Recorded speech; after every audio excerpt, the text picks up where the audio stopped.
In Genesis 1 and 2, God spoke and the earth was created. In Genesis 3, we're introduced to a new character, and when he speaks, death ensues.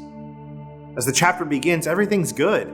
God's put Adam and Eve in a beautiful garden, and they could continue to live under God's rule, walking and talking with God and thriving in this beautiful, perfect state. In fact, since Adam and Eve were naked, it indicates that they were oblivious to evil altogether.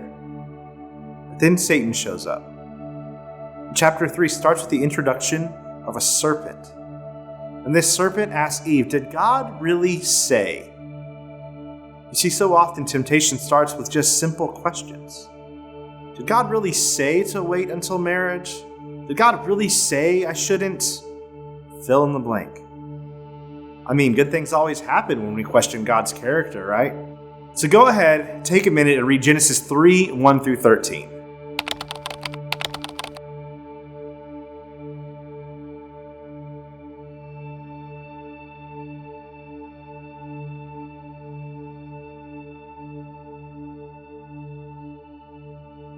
So here's a few things we gather from this story. First of all, the fact that Satan comes as a serpent shows us that temptation comes in disguise and unexpectedly. Next, we see that he questions the goodness of God as it relates to prohibition and authority. And since God is in charge, is he choosing to do what's best for you or for himself? I mean, wouldn't it just be better if it was left to you and I to make the decisions for ourselves?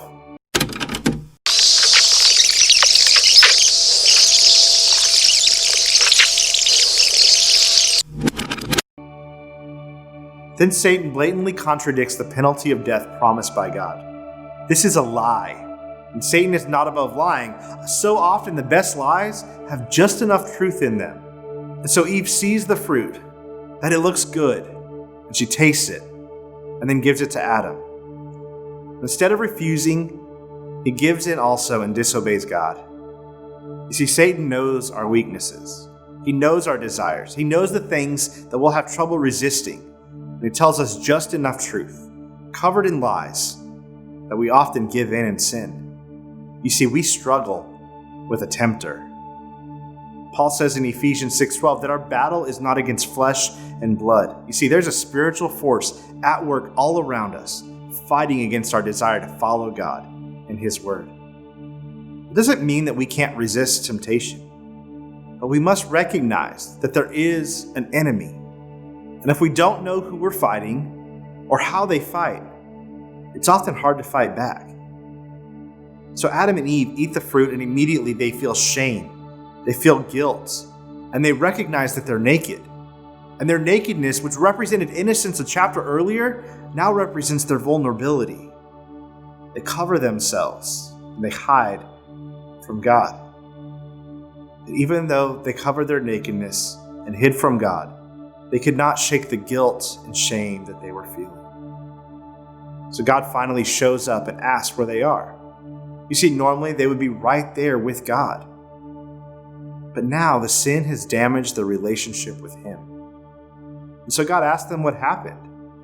And so what's Adam's response? Well, first he blames Eve. He says, it was all her fault.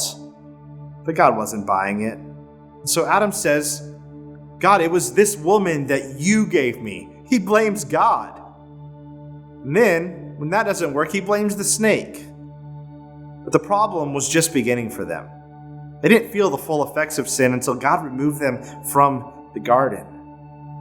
For so many of us, sin has wreaked havoc on our lives. Why don't you take a minute or so and think of ways that sin has caused problems in our world?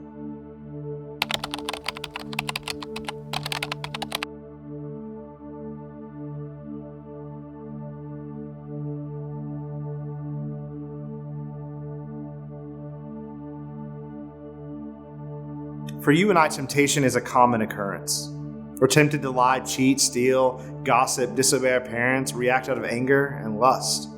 We often feel slaves to the urges of temptation, but God promises that there is no temptation that is too strong for you to resist.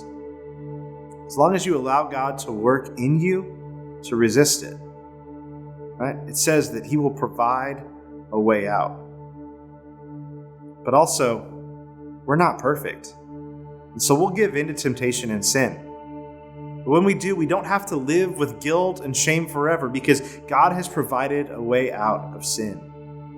1 John 1:9 says, "If we confess our sins, he is faithful and just to forgive us our sins and to cleanse us from all unrighteousness." So here's your challenge. First, recognize the areas where you are most often tempted. Develop a plan to get out of temptation. And lastly, if you do give in and sin, to confess your sin to God, and he will forgive you. The effects of sin on our world are big, but God's grace far outweighs them all.